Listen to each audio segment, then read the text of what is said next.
Hello my friends, how are you doing? In this video I want to explain to you how to create better pictures and put a story into the pictures through the means of how you take the photo. I'm going to compare bad photos of the same location with good photos of that location and why one has a lot more story in there. Now this is about minimal photography, but you can also apply to other kinds of photography. So here we have the first photo. One of them is an overview shot and the other one is the actual photo that I decided on.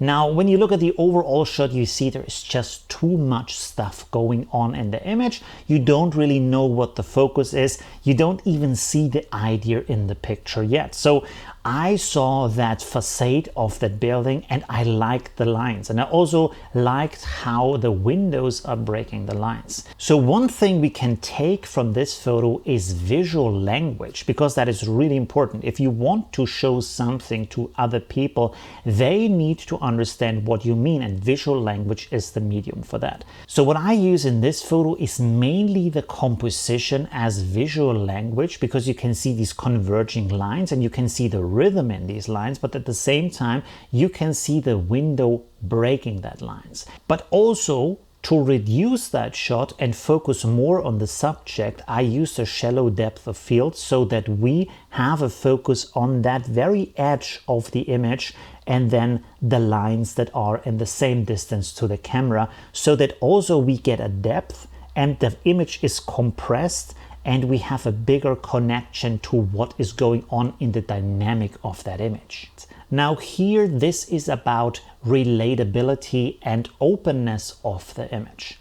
You can see I also use visual language, I use lines in the image, I use sharpness, depth of field to create a purpose and to bring out the subject even better. But at the same time you have elements, for example here these cigarette butts and also the rundown carpet on the stair, that create a certain story, but keep it open so you can put yourself into that situation. And everybody has these kind of things where we feel like life is flowing by, things are changing, some moments, some important elements of our lives are getting left behind over time. So you can feel yourself into that story and make your own connection to that. In the next shot, we have a good example of purpose and clarity. You can see in the overview shot that there's just too much going on. We don't have a clear focus on what actually is the idea here. It's just the building. It doesn't mean too much.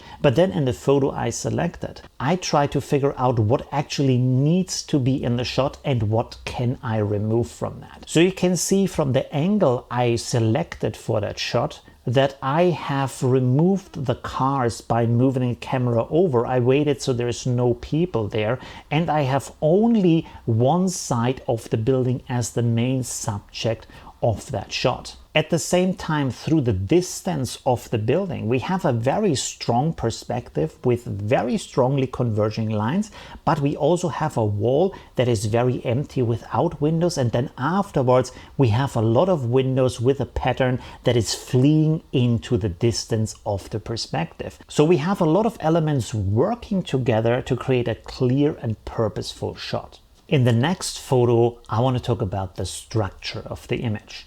So when we look at these two shots, we can see that not only when we have a higher angle onto the chair, there is too much information in there and we can't really focus on that chair, but also the location that chair has is kind of not so interesting. So by moving the chair over to have a little bit of that grass and flower in the foreground, but then also moving the camera lower so that the background gets more bokeh, gets more blurred, I can separate the chair better from the background, and at the same time I have more story in there. So you can see by the structure that this chair has and the image has, that this chair has lived through a lot. There's a lot of story in there. Again, it's open enough that you can put yourself into that story, but it is also visually interesting enough that you want to look at the photo from an aesthetic reason, and it has the clarity that I removed most of the things through the